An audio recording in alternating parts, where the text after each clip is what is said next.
mereka itu Ethiopia. Wa asimatuha Addis Ababa, dan ibu kota negara Ethiopia itu adalah Addis Ababa.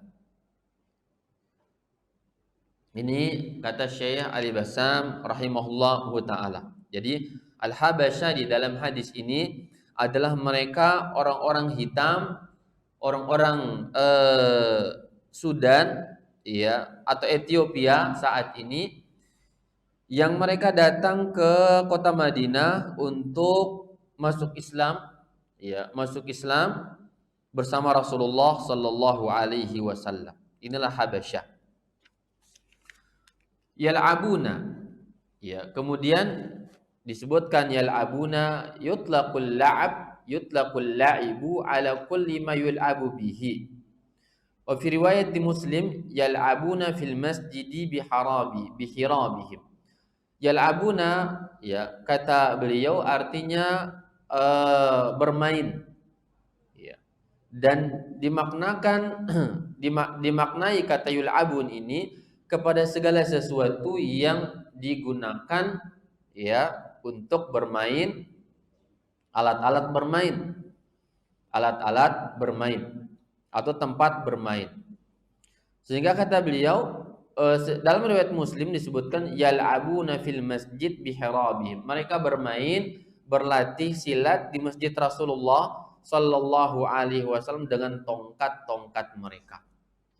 Dengan tongkat mereka. Maka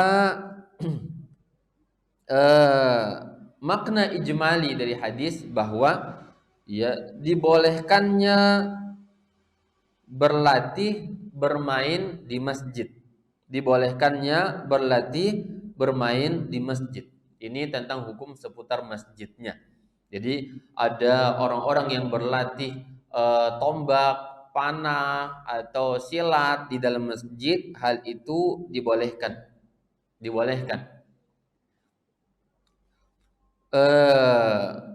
Dalam riwayat yang lain disebutkan bahwa, ya, yal'abuna fil masjid, ya, disebutkan bahwa di hari raya, di waktu hari raya. Karena orang-orang Habasyah adalah mereka orang-orang yang suka main tongkat, main tombak, ya. Inilah kehidupan mereka, suka berburu, kehidupan di padang pasir, ya, di hutan barangkali, maka menjadi kebiasaan mereka adalah suka bermain demikian, ya. Dan Rasulullah Shallallahu alaihi wasallam beserta Aisyah menonton permainan mereka, menonton permainan atau pertunjukan olahraga yang dimainkan oleh orang-orang Habasyah ini. Syekh Muhammad bin Shalih Al-Utsaimin rahimahullahu taala, kata beliau, hal ini tentunya bersyarat, ya, kita sebutkan bahwa dengan ketentuan tidak adanya atau tidak menjadikan hal itu sebagai sesuatu sunnah, ya. Artinya kata beliau bahwa bermain di masjid, berlatih di masjid ini bukan sunnah, tapi boleh, ya, hukumnya boleh, tapi bukan sunnah Rasulullah sallallahu alaihi wasallam. Hukumnya dibolehkan, ya, bukan sunnah tapi boleh. Bermain dengan tongkat, ya, dengan tombak, berlatih perang, ya, di dalam masjid, hal ini merupakan sesuatu yang dibolehkan. Ikhwani fiddin, semoga dimuliakan oleh Allah Subhanahu wa taala. Banyak faedah daripada hadis ini, ya. Yang pertama, kata beliau, kata Syekh Ali Bassam, Al-Habasyah jubilu ala hubbil la'ibi wat tarab. Fan-nabiy sallallahu alaihi wasallam samaha lahum biiqamati gharadihim hadza fil masjid. Mura'iyan fi dzalika siyasatan syar'iyyatan hamatan asyara ilaiha fi ba'di alfadil hadis. Kata beliau bahwa Al-Habasyah, orang-orang Habasyah ini yang datang dari Ethiopia tadi, mereka tabiatnya adalah suka bermain, ya, suka bermain tombak, bermain panah, berlatih silat, ya, pencak silat. Ini kebiasaan orang-orang Habasyah. Maka Nabi Shallallahu Alaihi Wasallam membolehkan bagi mereka, mengizinkan mereka di masjid tersebut. Mura'iyan fi dzalika siyasatan syar'iyyah, dengan memperhatikan sisi siasat syar'iyyah, yaitu ada keuntungan syariat di situ berupa jihad, berlatih untuk berjihad di jalan Allah Subhanahu wa taala, maka menjadikan hal itu dibolehkan dengan tombak, berlari, kemudian berlatih fisik, loncat gitu dan seterusnya. Di sini kata beliau sesuatu yang menjadi kebiasaan orang-orang Habasyah, maka Nabi Shallallahu Alaihi Wasallam membolehkan mereka. Dan riwayat yang lain disebutkan bahwa beliau Shallallahu Alaihi Wasallam mengatakan ketika Abu Bakar dan Umar melihat mereka orang-orang Habasyah bermain di masjid Rasulullah Shallallahu Alaihi Wasallam, maka Umar dan Abu Bakar mengingkari keberadaan mereka serta permainan mereka, pertunjukan mereka tersebut. Sekelas Umar bin Khattab dan Abu Bakar tidak ridha kok bermain di masjid. Seharusnya ada lapangan, bukan di masjid tempat bermain, bukan di masjid tempat berlatih silat, berlatih tombak dan semisalnya. Maka apa kata Rasulullah Shallallahu Alaihi Wasallam? Da'hum, biarkan mereka wahai Umar, biarkan mereka wahai Abu Bakar, lita'lama yahudu anna fi dinina fushatan wa anni bu'istu bil hanifiyyatis samhah. Nabi mengatakan biarkan mereka wahai Abu Bakar, wahai Umar, lita'lama yahud, agar orang-orang Yahudi, agar orang-orang ahli kitab, orang-orang musyrikun mengetahui, faham bahwa di dalam agama kita ini ada fushah, ada kelapangan, ada toleransi, ada menghormati hak asasi manusia. Ada HAM dalam agama kita, ada menghargai nilai-nilai budaya, tradisi yang memang itu selagi tidak bertentangan dengan ajaran pondasi pokok-pokok ajaran agama kita. Ini Rasulullah mengatakan kepada Umar dan Abu Bakar, bolehkan, jangan larang, jangan ingkari, hal itu dibolehkan. Wa anni bu'istu bil hanifiyyatis samhah, dan ketahuilah bahwasanya aku diutus oleh Allah Subhanahu wa taala dengan agama yang hanif, yang lurus dan samha, dan penuh kelapangan, penuh toleransi. Ikhwan sekalian yang dimuliakan Allah Subhanahu wa taala, inilah agama yang diajarkan kepada kita, penuh kelapangan, lapang dada, toleransi di dalam menyikapi segala sesuatu yang barangkali tidak diatur secara dalil di dalam agama kita, namun selagi dia tidak bertentangan dengan syariat, maka ada kelapangan, ada sisi toleransi di sana, ada kebolehan, permainan, budaya, tradisi yang ada, baik itu di Nusantara kita atau di luar Nusantara, selagi hal itu tidak bertentangan dengan agama, maka diperbolehkan. Di antara hal dalam hal ini, misalkan kaitannya dengan hari raya, tradisi ketika ada hari raya, orang-orang berhari raya, maka hari raya itu sesuatu yang identik dengan kebahagiaan, dengan kesenangan, dengan sukacita, sukaria dan seterusnya. Maka sampai-sampai Nabi Shallallahu Alaihi Wasallam membolehkan pada hari raya itu bermain rebana, bernyanyi, berlagu bagi orang-orang yang dibolehkan dalam syariat. Dibolehkan. Termasuk diantaranya misalkan adanya istilah halal bihalal barangkali di negara kita. Ini kebiasaan, tradisi masyarakat kita sejak dulu dan turun temurun, dan tidak ada bertentangan dengan syariat. Tidak bertentangan dengan syariat.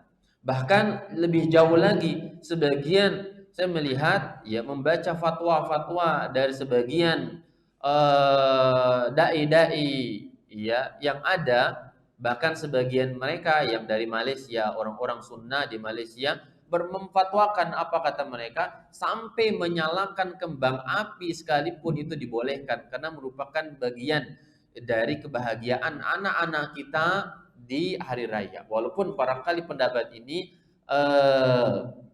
kurang tepat, ya, kurang tepat, ya.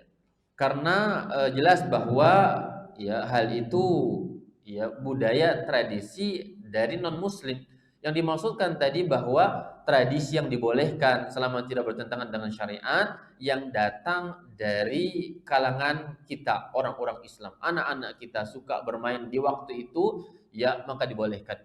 Tradisi kita yang saling ziarah menziarahi pada hari raya, kemudian barangkali ada orang yang memberikan amplop atau duit misalnya, ya selagi anak-anak ini tidak minta-minta kepada pemilik rumah, tuan rumah, maka hal ini masih dibolehkan. Ini tradisi, tradisi yang bagus. Ya, saling ziarah, menziarahi, saling berbagi makanan dan seterusnya. Sampai-sampai Nabi Shallallahu Alaihi Wasallam membolehkan bernyanyi bagi ya anak-anak di kala itu, bagi anak-anak ya di musim Lebaran itu. Dan ini menjadi wawasan bagi kita semua ya tentang hukum tersebut, ya. Bahwa kata Nabi, li ta'lamal yahud anna fi dina fushatan, bahwa di dalam agama kita ini ada kelapangan, ada toleransi, ya, ada menghargai hak asasi manusia, tentunya di dalam koridor syariat, diatur di dalam agama kita. Yang berikutnya kata beliau tadi, ya, anna la'ibahum kana fi yaumi idin, dan bahwa permainan mereka ini main tombak dan semisalnya itu di hari raya, berarti tidak pada semua waktu, tidak pada semua keadaan, ya, di hari raya, hari kebahagiaan, hari bersenang-senang, hari merayakan kebahagiaan. Wal a'yadu hiya ayyamu farahin wa masarratin, dan hari raya itu adalah hari kebahagiaan, hari kesenangan, wa tawassu'in fil mubahati, dan kita dibolehkan untuk berlapang-lapang di dalam perkara mubah. Ini hari raya. Makan-makan, ya, yang banyak, ya, minum yang banyak, membuat aneka ragam kue, masakan di hari itu dibolehkan. Ya, tidak termasuk hal yang boros, tidak termasuk hal yang bermegah-megahan, menunjukkan kesombongan, menunjukkan kecelaan, tidak. Tapi hari di mana dibolehkan oleh syariat kita untuk bermegah-megahan, berlapang-lapang, baik dalam makanan, pakaian, dan semisalnya.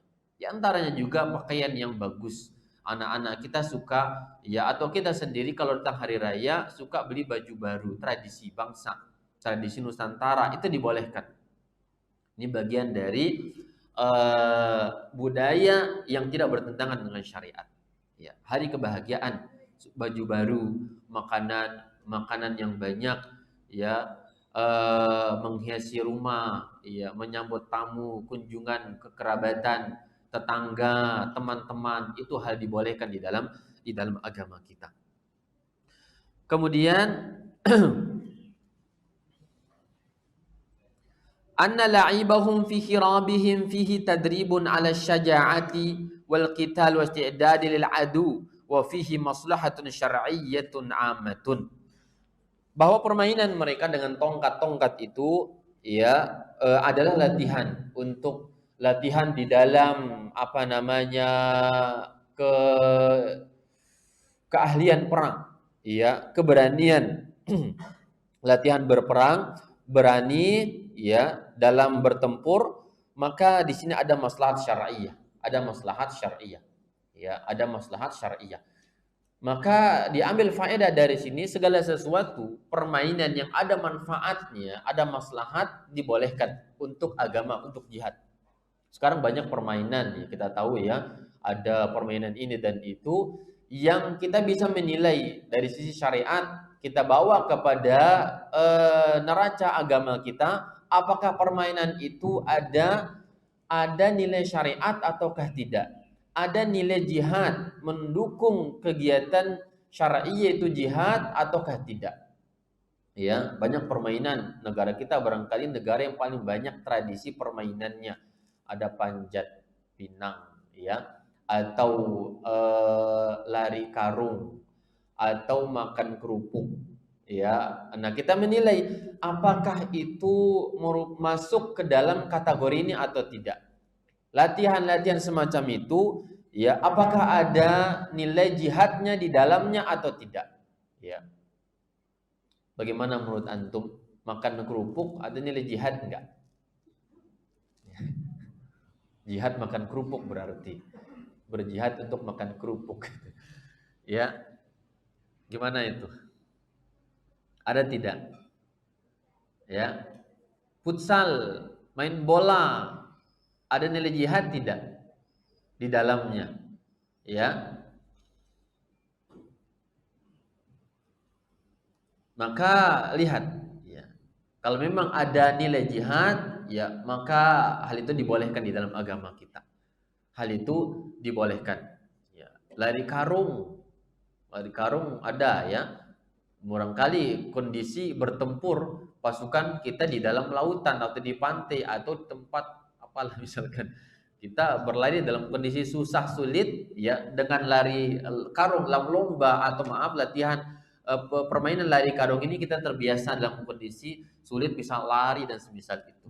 Bahkan saya melihat terakhir ada lari karung yang yang pesertanya diikat dalam karung, kemudian mereka jongkok di dalam karung itu, kemudian disuruh loncat-loncat ya, loncat-loncat kecil dalam karungnya diikat, diikat atasnya dan mereka loncat-loncat seperti katak-katak ya. Ada makna jihad di situ, ada makna jihad. Ya, hanya saja diatur oleh syariat ya, tidak boleh ada perjudian di dalamnya, tidak boleh menampakkan aurat di dalamnya, tidak mempertontonkan perempuan-perempuan, lomba-lomba yang pesertanya perempuan yang ditonton oleh laki-laki. Barangkali ini ya, hal ini menjadi ketentuan yang harus kita perhatikan. Jangan sampai panjat pinang ya perempuan, ya kan? Jangan sampai lomba makan kerupuk ya perempuan. Kalaupun boleh, maka hal itu dari tim perempuan tertutup, gitu ya. Ya, tertutup oleh perempuan sama perempuan. Ini. Jadi ada maslahat syar'iyah di sana. Ya, futsal, bola, hal itu dibolehkan. Hukumnya boleh. Ya, hal itu dibolehkan. Ya, selagi tidak berlebihan, tidak menampakkan aurat, ya, tidak menyita waktu, yang sampai malam futsal malam-malam misalkan. Futsal sampai nggak ngaji, nggak ke majelis dan seterusnya. Ada perjudian atau menyebabkan permusuhan dan seterusnya. Ini tidak dibolehkan, ya, tidak diperbolehkan. Kemudian yang lainnya juga, ya, hal ini seperti silat misalkan, ya hal itu boleh, silat hal itu dibolehkan. Tapi tentunya tadi dengan ketentuan, ya perempuan dilatih oleh perempuan, laki-laki dilatih oleh laki-laki, ya. Dan ada batas-batas umur mereka untuk berlatih. Ya, ada batas-batas umur yang mereka dilatih agar melatih kesehatan dan kekuatan fisik mereka dan seterusnya. Ikhwan sekalian yang dimuliakan Allah Subhanahu wa taala.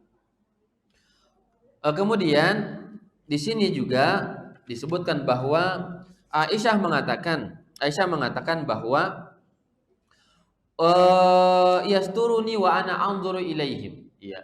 Aku ditutup oleh Rasulullah Shallallahu Alaihi Wasallam. Aisyah bersama Rasulullah menonton permainan pertunjukan Habasyah di masjid itu. Menonton pertunjukan Habasyah di masjid. Menunjukkan bahwa Rasulullah Shallallahu Alaihi Wasallam, ya, beliau ikut serta di dalam perayaan itu. Nabi suka melihatnya. Nabi senang menontonnya. Ya, sesekali Rasulullah di samping beliau itu seorang ahli ibadah, di samping beliau seorang pemimpin, di samping beliau seorang bapak dari anak-anaknya, suami dari para istrinya, menyempatkan bersama istri beliau Aisyah untuk menonton hal-hal yang mubah, hal-hal yang boleh di dalam syariat. Pendidikan rumah tangga. Ya, ajak istri, ajak anak-anak sesekali untuk bertamasya, untuk menikmati keindahan alam, menonton pertunjukan yang mubah-mubah dan seterusnya dengan ketentuan syariat, dengan ketentuan syar'i. Ajak jalan-jalan, ya, memberikan kesenangan kepada mereka. Rasulullah Shallallahu Alaihi Wasallam adalah panutan kita di dalam hal ini. Tidak selamanya baca Quran terus atau bermajelis ilmu terus misalkan, atau berzikir terus nggak ada waktu untuk keluarga, ya, untuk anak istri. Ini tidak, bukan petunjuk Rasulullah Shallallahu Alaihi Wasallam. Atau sebaliknya juga berlebihan juga bukan petunjuk Rasulullah. Ya, ada yang menjadwalkan setiap weekend harus keluar rumah jalan-jalan ke mall A, ke mall B, semuanya diinjak, ya, ke pantai A, ke pantai, semuanya jadwal weekendnya ya itu. Ini juga tidak dibenarkan. Berlebihan di dalam hal yang mubah juga tidak boleh. Sampai Quran nggak dibaca, hafalannya juga nggak dibaca, ya, nggak di murojaah atau misalnya, ini bertentangan dengan syariat. Lihatlah Rasulullah bersama Aisyah, mereka lah penghafal Al-Quran, mereka lah orang-orang yang cinta ibadah, ya, juga sedekah, akhlak, tapi ada waktu untuk bermain. Jadi ikutilah Rasulullah, waktu ibadahnya panjang, ya, tilawahnya banyak, ibadahnya kuat, ada waktu bermain. Nah, jangan sampai kita ibadah terus tanpa bermain, atau sebaliknya bermain kebanyakan tanpa ibadah, juga salah. Ikut Nabi Shallallahu Alaihi Wasallam. Yang berikutnya, bahwa faedah berikutnya kata ulama, fil hadis dalilun ala anna al mar'ata tanzuru ila rijalil ajanib idza lam yakun dzalika nazaru syahwatin. Ini menunjukkan, ya, bolehnya atau dalil bolehnya perempuan melihat laki-laki. Ya, bolehnya perempuan melihat laki-laki. Dengan ketentuan, kata beliau, dengan syarat, yaitu tidak dengan syahwat. Melihatnya tidak dengan syahwat. Aisyah melihat mereka, dan Aisyah sudah dewasa ketika itu, sudah turun ayat hijab. Makanya Nabi SAW, kata beliau, Aisyah yasturuni, Nabi menutup aku, ya, Nabi melindungi saya, menutup saya, dan mereka tidak bisa melihat Aisyah karena Nabi tutup dengan satar, dengan pakaian dan semisalnya. Dan Aisyah mengatakan, aku melihat mereka di samping Rasulullah Sallallahu Alaihi Wasallam. Ulama khilaf dalam hal ini, apakah perempuan boleh melihat laki-laki ataukah tidak? Ya, karena Allah katakan di dalam Al-Quran, qul lil mu'minina yaghuddu min absarihim wa yahfazu furujahum. Katakan kepada laki-laki mukmin agar mereka menahan pandangan mereka, ya, kepada perempuan ajanib, dan ya, menahan pandangan mereka dan tidak melihat. Ayat itu juga kelanjutannya, ya, wa qul lil mu'minat, katakan kepada perempuan yang mukminah, yaghdudna min absarihinna, agar mereka menahan pandangan-pandangan mereka. Ya.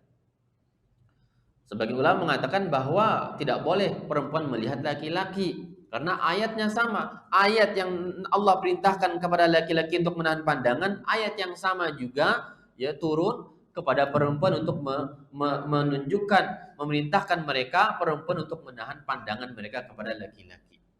Ya.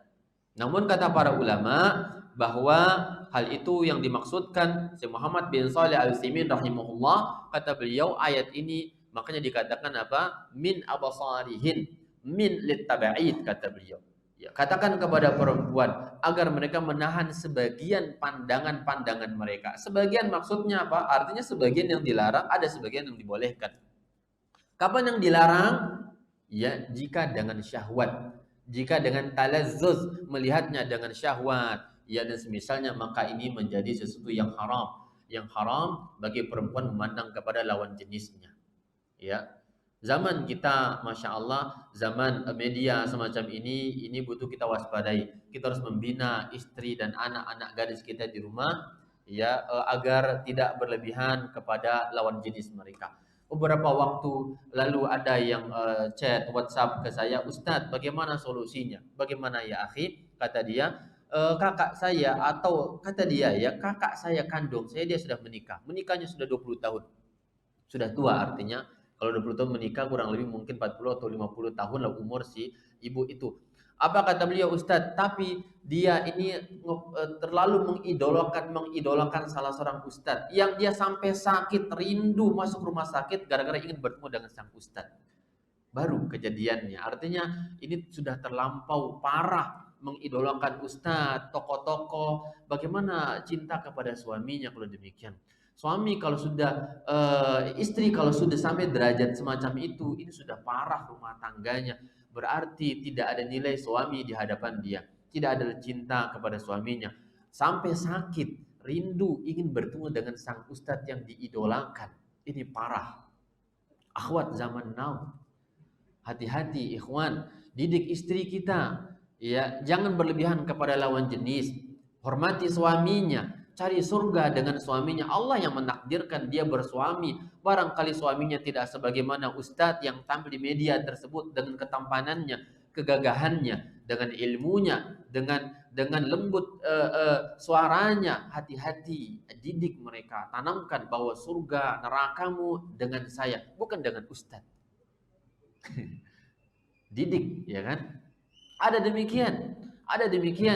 Ya kata dia, Ustadz bukan satu akhwat ini, banyak kata dia. Masya Allah, ini penyakit berkembangnya dakwah sunnah. Ternyata ada hal-hal yang menyusupi dengan cara-cara semacam itu, merusak rumah tangga, merusak moral, akhlak, sampai masuk rumah sakit karena mabuk cinta, mabuk rindu dengan sang ustadz. Kurus kering dia karena ingin bertemu dengan ustadz. Sampai seperti ceritanya Majnun Laila, orang yang tergila-gila dengan si Laila, sampai mati kurus kering karena mabuk kepayang, rindu berat dengan si Laila yang pernah dia lihat satu kali pandangan kemudian berpisah dengannya. Ingin bertemu kembali berangan-angan, namun harapan tak sampai karena beda kasta dan semisal itu. Beda, nggak mungkin. Kita sudah punya suami, jaga harga diri kita, jaga pandangan kita. Ya, maka ulama mengatakan kalau sudah dengan syahwat haram, hati-hati perempuan. Ya, jangan menggampangkan, mengidolakan ustadznya dan seterusnya, kan banyak. Ya. Sehingga ada terkadang dalam kondisi live ini, karena kita kadang ikut juga ya sebagian asatidzah kita, ya, ada yang live, Masya Allah, jenggotnya bagus banget. Ini gagal fokus ini sebagian akhwatnya. Jenggot ustadznya yang dilirik gitu ya, kajiannya, isinya, ya tidak. Ini bahaya. Kalau sudah demikian maka ya akhwat ya hendaklah menutup layarnya, simak saja, audio saja kalau begitu. Jangan buka layar video dari kajian ustadz tersebut karena fitnah. Kasihan anak dan suaminya, rumah tangganya akan rusak, dan itu syaitan. Itulah syaitan, waswas syaitan, bisikan syaitan yang masuk kepada jiwa-jiwa kaum Hawa dan semisal itu. Hati-hati. Maka di sini ya Rasulullah bersama Aisyah. Aisyah mengatakan dalam riwayat yang lain, Aisyah radhiallahu anha, sampai aku menonton pertunjukan Habasyah ini, kata Aisyah, pipiku bertemu dengan pipi Rasulullah sallallahu alaihi wasallam. Romantika rumah tangga. Romantik dari Aisyah bersama Rasulullah sallallahu alaihi wasallam. Sudah tua berdua ya. Rasulullah sudah tua. Ya, umur 60 tahun, 50 tahun bagi romantis dalam melihat pertunjukan-pertunjukan yang ada. Inilah Rasulullah bersama istrinya Aisyah radhiyallahu anha. Dan kelebihan Aisyah yang luar biasa. Ya, sampai-sampai Rasulullah sallallahu alaihi wasallam ditanya, "Ya Rasulullah," oleh Amr ibn al-As. Amr bin As nanya kepada Rasulullah, "Wahai Rasulullah, siapa orang yang paling engkau cintai?" Amr bin As berharap bahwa yang paling dicintai adalah beliau karena ditunjuk sebagai panglima tempur di dalam perang Zatus Salasil oleh Rasulullah sallallahu alaihi wasallam. Amr berharap bahwa jawaban Nabi itu saya, gitu. Apa kata Rasulullah? Man ahabbun nasi ilaika ya Rasul, wahai Rasulullah, siapa yang paling kau cintai di muka bumi? Apa kata Nabi? Aisyah. Ternyata jawabannya meleset, tidak sama dengan harapan dari sahabat Amr bin As ini. Dari laki-laki ya Rasul, bukan maksud saya perempuan, kata beliau. Dari kalangan laki-laki, maka Rasul mengatakan abuha, bapaknya, mertuaku. Salah lagi harapannya, tidak sama. Beliau berharap bahwa beliau yang ditunjuk, ya jawaban itu kepada beliau karena ditunjuk dalam beberapa pertempuran Amr ibn al-As. Maka Aisyah adalah ya istri yang salihah, yang layak menjadi panutan, menjadi qudwah ibu-ibu di zaman kita saat ini. Lihat, Aisyah menonton bersama Rasulullah, tidak keluyuran sendiri kemana-mana dan semisalnya, dengan izin suaminya, dengan bersama Rasulullah Shallallahu Alaihi Wasallam berbahagia bersama menonton acara pertunjukan Habasyah itu. Dan orang yang tawadhu inilah Aisyah radhiyallahu anha, ya, orang yang hidup hidup sederhana dalam rumah tangga. Lihat bagaimana penuturan Aisyah, kata beliau bahwa ma syabi'a alu Muhammadin sallallahu alaihi wasallam salasa layalin tiba'an mundu an qadimal Madinah. Dalam Sahih Bukhari, Aisyah mengatakan bahwa tidak pernah kenyang Muhammad bersama keluarganya ini ya semenjak hijrah dari Mekah ke Madinah selama 3 malam, 3 hari, 3 malam berturut-turut tidak pernah merasa kenyang kami. Masya Allah. Istri seorang Rasul, utusan Allah ke muka bumi, orang yang paling afdal, tapi kesederhanaan dalam kehidupan. Tidak ada kendaraan mewah yang dimilikinya. Tidak ada asisten 3, 5, 6, 7, 8 yang siap menjaga dia kemana-mana. Tidak ada. Inilah tawaduknya istri Rasulullah Shallallahu Alaihi Wasallam. Ya, beliau mengatakan sampai lapar menjadi hal biasa dalam kehidupan rumah tangga mereka. Masyabi'a alu Muhammadin sallallahu alaihi wasallam salasa layalin tiba'an, tidak pernah kenyang kami 3 malam berturut-turut. Ya, tidak 3 malam berturut-turut. Ya, terkadang disebutkan oleh Zubair sepupunya mengatakan bahwa ketika bertanya kepada Aisyah mengatakan terkadang berbulan-bulan kecuali hanya aswadani, yaitu 2 makanan hitam, kurma dan air minum saja. Kurma dan air minum itu makanan sehari-hari kami, tidak ada kebuli, nasi mandi atau sate padang, sate perawan yang setiap malam dipesankan oleh ummahat dan mereka berpoya-poya dengan itu. Aisyah tidak. Kurma dan air, istri Rasulullah Sallallahu Alaihi Wasallam.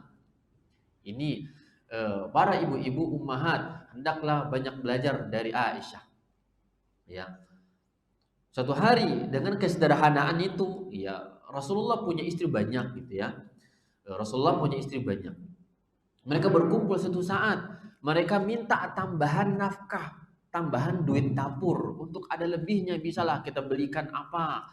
Ya nasi padang atau misalnya yang lebih mahal dari kurma dan air minum gitu ya. Sampai Nabi merasa marah besar dengan tuntutan itu. Nabi tidak punya banyak ya, nggak punya perusahaan besar yang bulanannya sekian dan sekian. Sampai turun ayat Al-Quran, ya, Nabi marah besar kepada para istrinya. Datang Abu Bakar, datang Umar, yang lain tidak boleh masuk rumah. Abu Bakar, Umar masuk rumah, bertanya, ya Rasulullah, ada apa dengan engkau, dengan istrimu? Ya, Abu Bakar ya datang kepada Aisyah, ingin menampar Aisyah. Kenapa kalian bikin Rasulullah marah? Umar pun sama, datang kepada Hafsah, ingin memarahi Hafsah. Kenapa kalian dengan ada apa? Turun ayat Al-Quran. Allah katakan, ya ayuhan nabi, wahai nabi, qul li azwajika, katakan kepada istri-istrimu, in kuntunna turidnal hayatad dunya wa zinataha fata'alaina umatti'kunna wa usarrihkunna sarahan jamila. Katakan wahai Muhammad kepada istri-istrimu tersebut, jika kalian menghendaki kehidupan dunia dan perhiasannya, fata'alaina, maka kemari, umatti'kunna wa usarrihkunna sarahan jamila. Aku akan ceraikan kalian, kemudian berikut mut'ahnya. Apa mut'ah? Hadiah dalam perceraian dari suami kepada istrinya. Aku berikan kalian sekehendak kalian. Ingin apa? Kendaraan mewah, Mercedes Benz atau misalnya, aku kasihkan kalian. Tapi dengan syarat kita bercerai. Kalian hanya punya dunia dan perhiasannya saja. Apa kata Aisyah? Rasulullah bertanya, mengatakan kepada Aisyah, wahai Aisyah, silakan ke rembuk, ya diskusi kepada kedua orang tuamu, pilihlah ya antara dua, pilihanmu antara dua. Engkau wahai Aisyah memilih dunia dengan perhiasannya, atau memilih Allah dan Rasulnya dan darul akhirah kata Allah, ya, ataukah kampung akhirat? Anda memilih Allah Rasul dan kebahagiaan akhirat. Apa kata Aisyah yang kemudian menjadi panutan istri-istri yang lainnya mengikuti beliau? Aisyah mengatakan, ya Rasulullah, afika astashiru abawaya? Ya Rasulullah, apakah tentangmu aku berembuk, berdiskusi, sharing dengan mereka ya Rasulullah? Gak layak. Ya, suami yang baik sepertimu aku adukan kepada orang tuaku tentang kehidupan rumah tangga dan aku disuruh pilih antara dunia dengan akhirat, tidak layak. Kata Aisyah mengatakan, tentulah kami memilih engkau ya Rasulullah. Memilih engkau ya Rasulullah dan kampung akhirat, dan kami tidak ingin dunia, perhiasannya, kemegahannya, rumah mewah dan semisal itu, gak ingin itu. Masya Allah, ini Aisyah. Yang diinginkan apa? Demikian.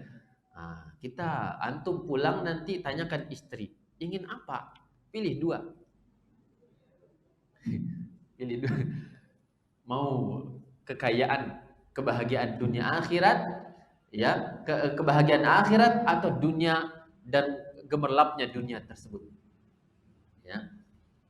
Maka barangkali istri kita akan mengatakan, ya kalau Anda seperti Rasulullah, maka saya pilih darul akhirat. Darul akhirat. Ya. Dan bahaya terkadang kalau barangkali kita atau sebagian kaum muslimin memberikan dua pilihan itu kepada istri-istrinya zaman sekarang. Barangkali dia akan memilihkan mobil mewah dan bercerai dengan suami itu. Beda ya. Beda iman, beda kelas takwa kita istri kaum muslimin zaman sekarang dengan istri Rasulullah sallallahu alaihi wasallam. Hidup sederhana, harapannya akhirat, ya, dan kebahagiaan akhirat itu mereka, cita-cita mereka. Kalau zaman sekarang beda, ya.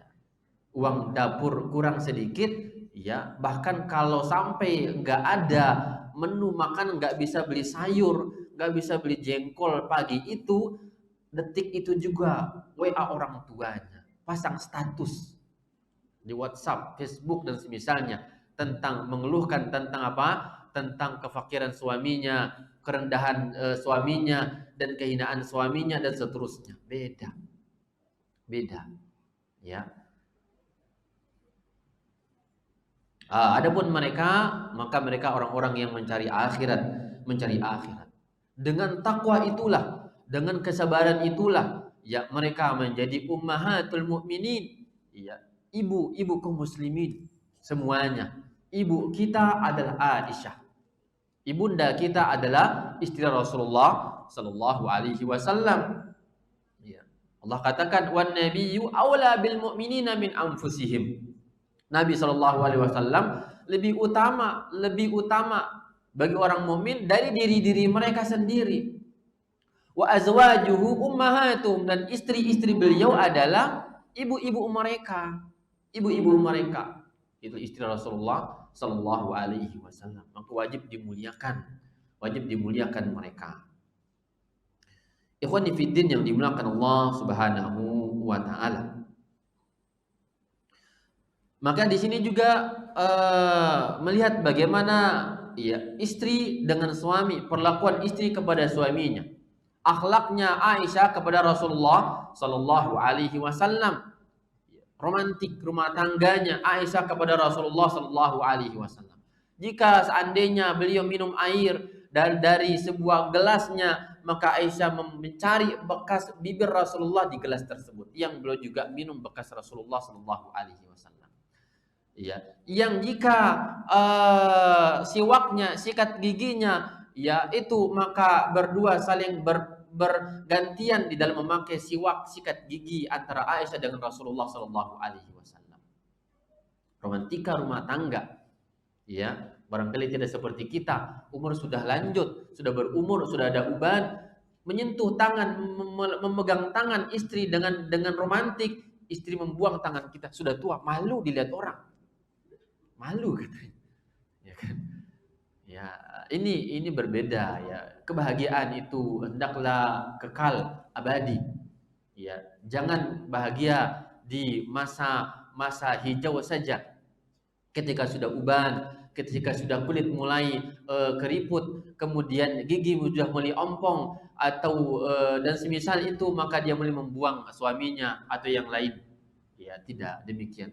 Kebahagiaan rumah tangga seperti antum katakan sehidup semati.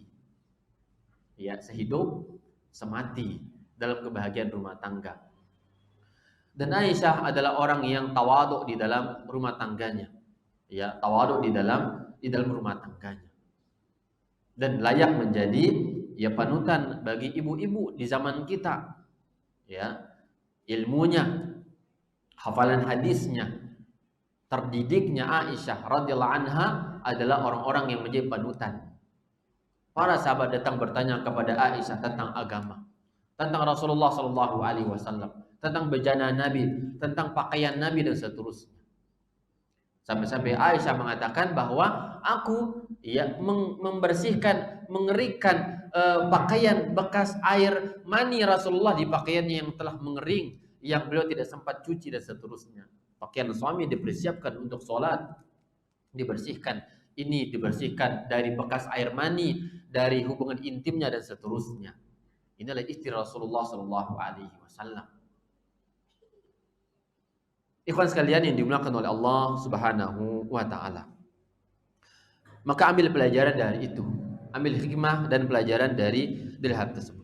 Yang kemudian di sini kata para ulama kaitan dengan permainan orang-orang Habasyah. Orang-orang Habasyah di Masjid Rasulullah sallallahu alaihi wasallam, kata beliau, Syekh Ali Bassam mengatakan, amma istiglalu hadhihi an-nusus asy-syarifati wa amsalihha.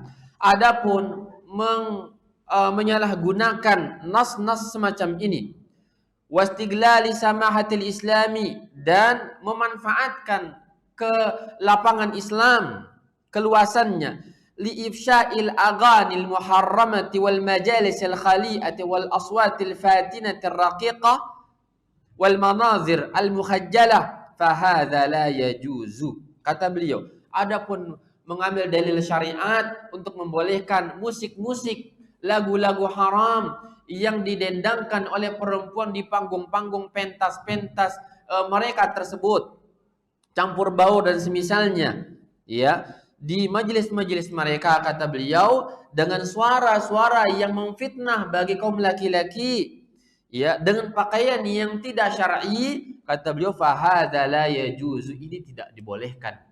Ya, karena ada orang-orang yang memanfaatkan dalil ini untuk melegalkan yang diharamkan oleh Allah Azza wa Jalla. Betapa banyak kita mendengar orang-orang yang melegalkan musik gara-gara hadis ini. Ya. Betapa banyak orang-orang yang melegalkan campur baur dengan atas nama kebahagiaan, kebebasan, hak asasi manusia, kebebasan di dalam berkreasi, bermotivasi dengan dalil ini salah, disalahgunakan dalil Islam untuk hal yang diharamkan Allah Azza wa Jalla. Maka fahami syariat pada koridornya, fahami dalil sesuai dengan apa yang difahami oleh para ulama Islam. Lihatlah sampai sekelas Abu Bakar dan Umar mengingkari keberadaan mereka di dalam masjid Rasulullah, walaupun di hari raya, karena hal itu bukan kebiasaan bangsa Arab, ya, bukan kebiasaan Islam yang datang membawa kebahagiaan dengan bermain di dalam masjid, bebas dan seterusnya. Maka Umar dan Abu Bakar ingkar akan hal tersebut.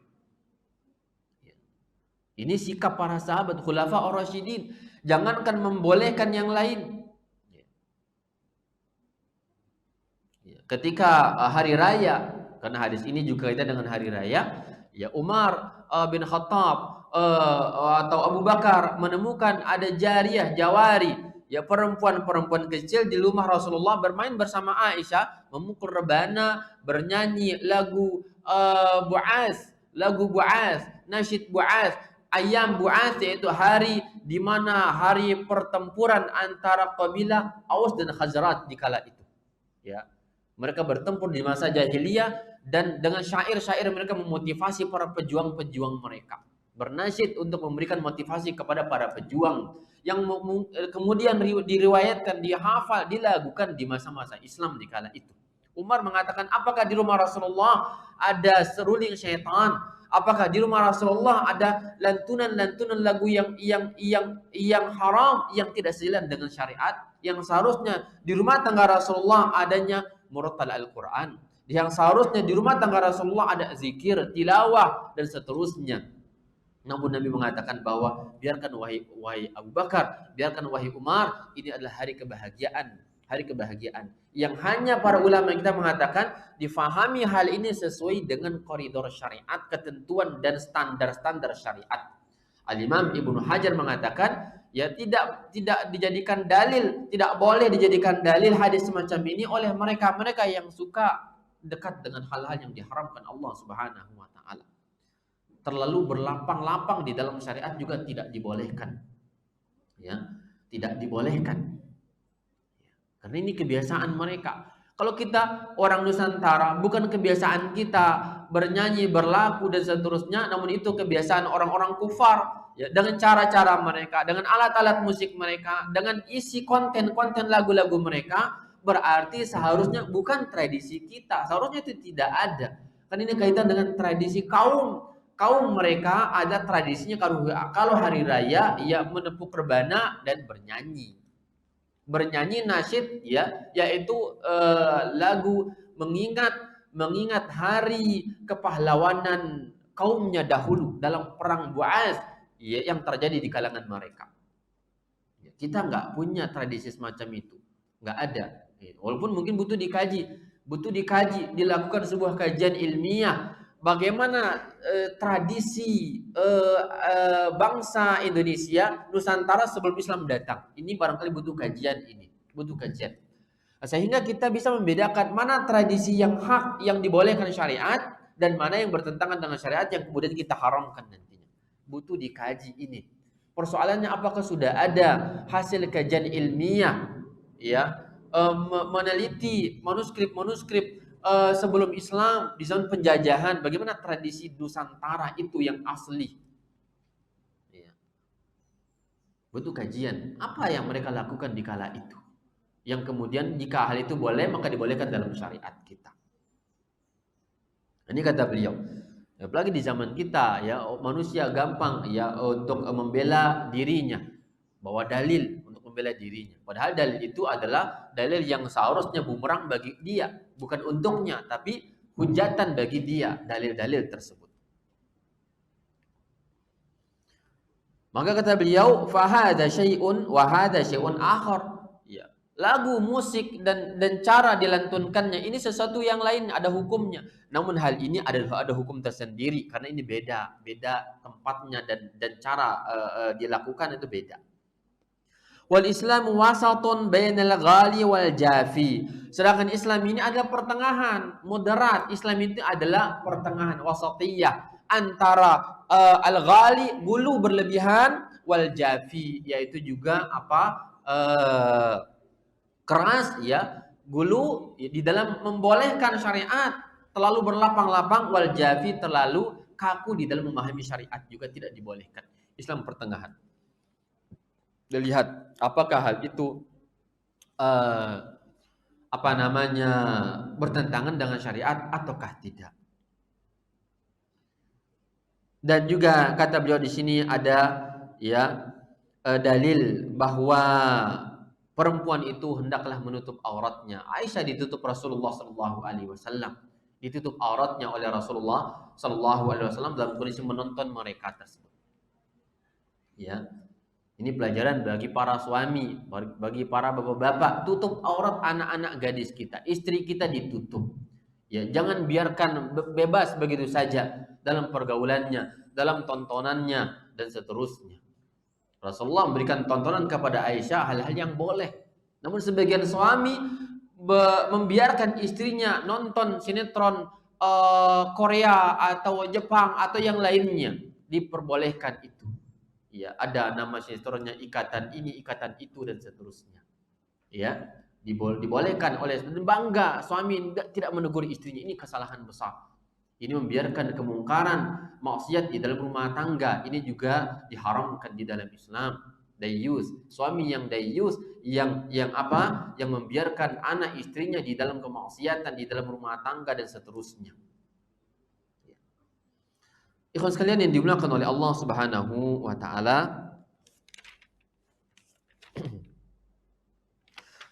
kemudian dalil berikutnya hadis ke-206 kata beliau, wa an Aisyah radhiyallahu anha, satu hadis ya. Anna walidatan sauda kana laha khiba'un fil masjid fakanat ta'tini fatahaddatsu indi. Aisyah mengatakan anna walidatan sauda, ada salah seorang budak perempuan ya, budak perempuan yang hitam, ya, dia memiliki tenda, dia bangun tenda di masjid. Fakana ta'tini, dia terkadang datang berziarah kepadaku, kata Aisyah, karena rumah Rasulullah itu dekat dengan Masjid Nabawi, dekat dengan masjidnya. Fatahaddatsu an indi, maka dia pun berbicara, ngobrol santai terkadang bersamaku, kata Aisyah radhiyallahu anha. Ya. Jadi di sini ada seorang budak perempuan masih kecil yang dimerdekakan oleh orang Muslim di kala itu, para sahabat, yang kemudian tidak punya rumah, tinggallah di masjid Rasulullah Shallallahu Alaihi Wasallam dan punya tenda di situ. Ya. Punya tenda di masjid Rasulullah Shallallahu Alaihi Wasallam, yang biasanya dia datang kepada Aisyah, ngobrol santai, kemudian kembali ke tendanya, ngobrol santai dan seterusnya. Menunjukkan tentang hukum seputar masjidnya, dibolehkan perempuan membangun kemah, tenda-tenda di masjid dengan kebutuhan. Perempuan dibolehkan. Ya. Ini dalilnya.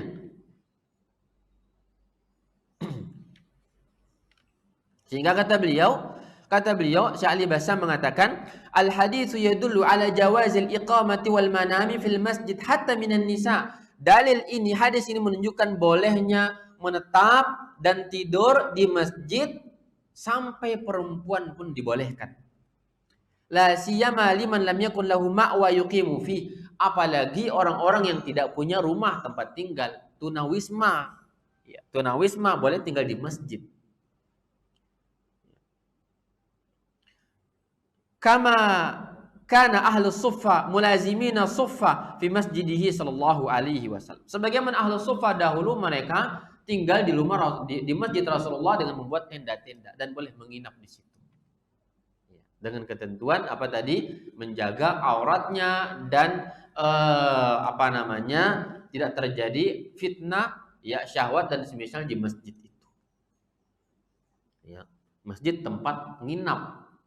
Ya, barangkali masukan kepada kita semua, bagi penyelenggara masjid, hendaklah ada masjid itu punya penginapan.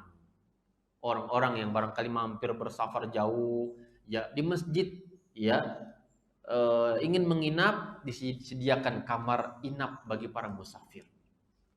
Karena Rasulullah punya penginapan dalam masjidnya. Boleh demikian, ya, untuk memudahkan urusan kaum muslimin. Tidak menginap di sembarangan tempat, ya, kasihan bagi musafir. Ya, bukankah musafir itu juga punya hak untuk disedekahkan? Ya, ibnu sabil, anak jalanan, musafir, maksudnya musafir yang habis bekalnya boleh menginap di masjid dan seterusnya. Ya. Maka Rasulullah membolehkan hal itu. Kelapangan Islam. Mudah Islam itu. Jangan persulit umat manusia. Jika ada orang yang butuh, kita berikan fasilitas. Ya. Buat kondisi jadi nyaman. Menjadi kebahagiaan bagi semua orang menikmati. Ya. Jadi ada kamar tamu. Ada kamar khusus musafir. Dan itu dibolehkan. Tidak diusir. Ya. Dan seterusnya. Jadi sampai perempuan dibolehkan. Sampai pun perempuan. Apalagi kalau ada tujuan ibadah seperti i'tikaf misalkan. Ya, ada tujuan ibadah semacam i'tikaf, maka lebih boleh. Ya, kata beliau, jawazu darbil khiba wal khaymati fil masjid lil muqimi fi wal mu'takif. Bolehnya membangun tenda, ya, di masjid dan menetap di masjid, dan juga i'tikaf bagi para mu'takif itu. Idza lam yudayyiq 'alal musallin, jika tidak mengganggu orang-orang yang sholat nantinya. Ini syaratnya. Fa in dayyaqa uzila. Kalau memang mengganggu keberadaan mereka, mengganggu orang-orang yang salat, ya uzila, maka mereka tidak diperbolehkan. Tidak diperbolehkan. Lianna hajatahumul ammata ila ibadati muqaddamatun ala hajatihil khas. Karena kepentingan umum itu lebih didahulukan daripada kebutuhan khusus orang-orang itu. Umumnya apa yang umum? Salat. Orang 5 waktu salat ke masjid. Sedangkan kebutuhan mereka orang-orang tertentu saja yang menginap mampir ternyata mengganggu keberadaan mereka, mengganggu orang-orang yang sholat, kebersihannya, keamanannya dan seterusnya, ini boleh dilarang kalau memang ada indikasi ke arah itu. Tapi hukum asalnya hal itu dibolehkan. Ya, hukum asalnya berikan kelapangan kepada kaum muslimin. Ikhwan sekalian yang dimuliakan Allah Subhanahu wa taala, ini sekira yang dapat disampaikan di dalam pertemuan ini, 2 hadis ya tentang hukum menginap, menetap ya di masjid ya, sehingga menjadi sebuah hukum bagi kita semua, khususnya para penyelenggara masjid ya, untuk boleh menginap dan memanfaatkan fasilitas masjid yang ada dengan syarat tidak mengganggu orang yang sholat atau tidak membuat hal-hal yang meresahkan ya bagi penghuni atau orang-orang yang sholat ke masjid tersebut. Wallahu taala a'lam bishawab. Ini yang dapat disampaikan. Ya, semoga manfaat kepada kita semua. Jika ada hal-hal yang kurang jelas soal, ya 1-2 soal silakan untuk ditanyakan. Wallahu taala a'lam bishawab.